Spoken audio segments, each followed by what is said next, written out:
तो इस वीडियो में 3.6 का 5वां क्वेश्चन को आज इस वीडियो में जहाँ तक बनता है बनाऊंगा। और अगर अभी तक आप मेरे चैनल को सब्सक्राइब नहीं किए हैं तो चैनल को सब्सक्राइब करें। तो चलिए बिना समय को बर्बाद किए अपने क्वेश्चन की ओर चलते हैं। अपने पास एनसीईआरटी की किताब बच्चों जरूर रखें ताकि आप लोग को आंसर मिलाने में आसानी हो और कोई दिक्कत ना हो। ओके, क्वेश्चन 5 का है। ओके बच्चों, क्लियर वीडियो आ रहा है ना? क्या है क्वेश्चन में है 7x - 2y बटा xy = 5 व फिर क्या है 8x + 7y बटा xy = 15 है। ओके, अब क्या करना है बच्चों? तो चलिए इसको पहले इस प्रकार लिख लेते हैं।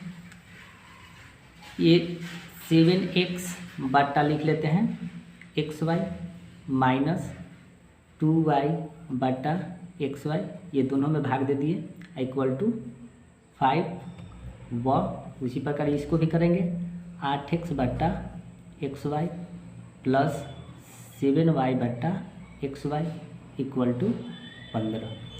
ओके, अब क्या करेंगे? देखिए x से x खत्म हो गया, y से y इसमें ख़त्म हो गया, कोई दिक्कत?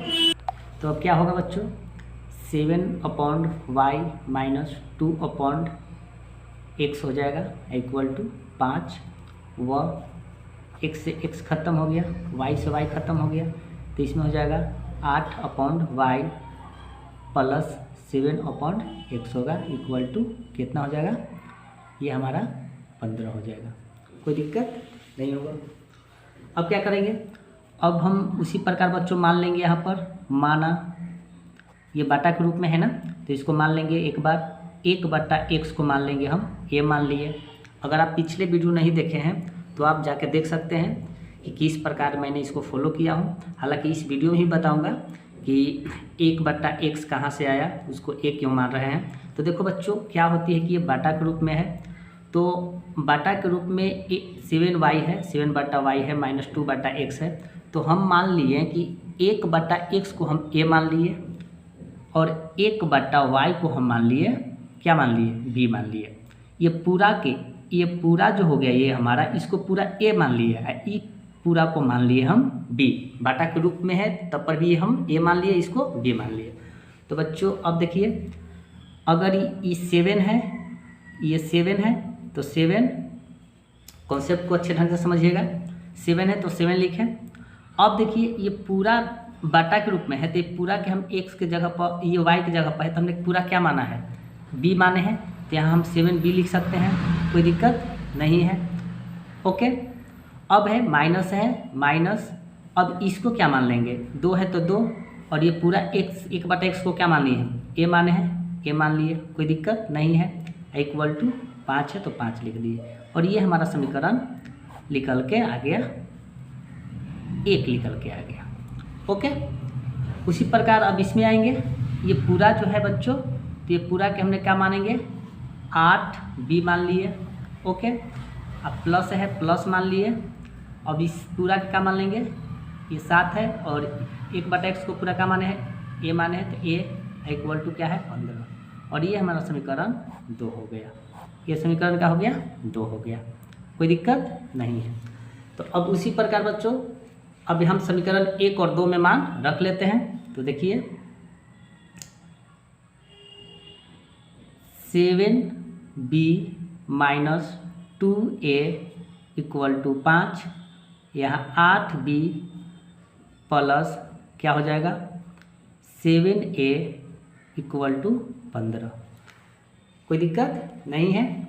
तो अभी देखिए, अब जब समान चीज़ रहता है बच्चों, तो अब देखिए यहाँ पर देखिए, इसको सेकेंड वाला हम संख्या से लेकर चलेंगे, तो ये 7 है तो 7 को यहाँ लिखेंगे, ये -2 है तो यहाँ 2 को हम यहाँ लिख दिए। ओके, तो अब गुना करेंगे 7 से 49b - 7 दूना का 14a = 7 × 5 = 35। ओके, अब नीचे वाला करेंगे 8 दूना का 16b प्लस 7 दूना का 14a अब बराबर 15 दूना 30। तो देखिए अब इसे अलग अलग जाति का चिन्ह है, तो इसे हम क्या करेंगे, जोड़ने पर लिखेंगे। तो ये हमारा -14 है और +14 एक कट जाएगा, तो ये बच जाएगा क्या, ये दोनों सेम है तो ये जुट जाएगा। तो 9 और 6 कितना होता है, 15 की 5 और 4 एक 5 एक 6, 65b इक्वल टू ये कितना होगा आपको 5 और 3 और 3 6। तो ओके, तो ये क्या हो जाएगा b इक्वल टू 65/65 हो जाएगा, क्योंकि ये गुना है तो इस साइड आएगा तो भागा में हो जाएगा। तो ये हमें एक बार में कट जाएगा। कितना बार में कट जाएगा, एक बार में कट गया। तो b का मान हमें 1 आ गया। b का मान क्या आ गया, b का मान हमें 1 आ गया। अब इसी b को हम क्या करेंगे बच्चों, अब हम यहाँ पर ये तो हमारा b का मान आ गया, अब a को मान रखेंगे क्योंकि ये b का मान पता चल गया। तो अब लिखेंगे b का मान, समीकरण 1 2 कोई में भी आप रख सकते हैं, कोई दिक्कत नहीं है। तो समीकरण b का मान 1 में क्या करेंगे, रखने पर। तो समीकरण 1 हमारा क्या है, समीकरण 1 ये है। तो 7b - 2a इक्वल टू 5 हो गया। तो 7 गुने b का मान आया है 1 - 2a इक्वल टू 5 हो जाएगा, कोई दिक्कत नहीं है। तो 7 - 2a इक्वल टू 5 हो गया। ओके, तो क्या हो जाएगा -2a इक्वल टू 5, ये प्लस है तो उस साइड जाएगा तो माइनस में हो जाएगा 7, कोई दिक्कत नहीं होना चाहिए। तो -2a इक्वल टू -7 में से 5 जाएगा तो माइनस कितना होगा, 2 होगा। तो माइनस से यहाँ पर हम काट दिए, माइनस से माइनस क्या किए, काट दिए। अब क्या होगा तो बच्चों, अब हो जाएगा यहाँ पे 2a इक्वल टू 2, तो a इक्वल टू 2/2 आ गया ना। तो इसको भी हम काटेंगे तो एक बार में कट जाएगा। तो a का भी मान हमें आ गया, 1 आ गया। a का भी मान कितना आ गया, 1 आ गया। तो ये आपको a और b का मान हमें इस वीडियो में अच्छे ढंग से तो ला दिए हैं, कोई दिक्कत नहीं हुआ।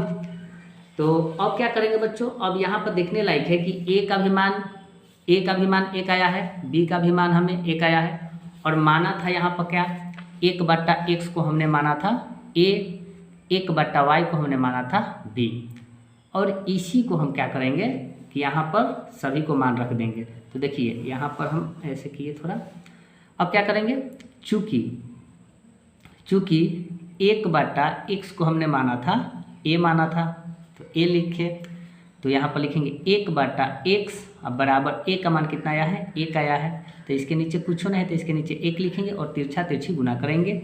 तो हमें x के रूप में आंसर लाना है, क्योंकि यहाँ पर खुद दे रखा है, हमने माना है केवल a, मगर x के रूप में ही आंसर लाना है। तो तिरछी गुना करेंगे तो 1 में x करेंगे तो x अब बराबर 1 में x करेंगे तो 1, तो x का मान आ गया 1।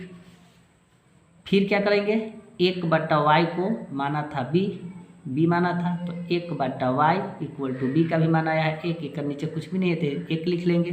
फिर तिरछी गुना करेंगे, y में x करेंगे तो y इक्वल टू 1। तो यही हमारा दोनों का आंसर आ गया बच्चों। तो आई होप कि आप अच्छे ढंग से ये मैथ को समझ गए होंगे और बहुत ही इजी वे में बताया हूँ। अगर आपको दिक्कत लगता है कि नहीं समझ पा रहे हैं हल्का, तो इसे एक बार और रिपीट करके अच्छे ढंग से समझने की कोशिश कीजिए, आपको फुल गारंटी है कि आप समझ जाइएगा। तो बच्चों चलिए, ये वीडियो भी ये मैथ भी आपको समझ में आया है तो लाइक सब्सक्राइब एंड शेयर जरूर करें। चलिए नेक्स्ट क्वेश्चन में चलते हैं, और अपने पास एनसीईआरटी की किताब रखें और आंसर मैच करें ताकि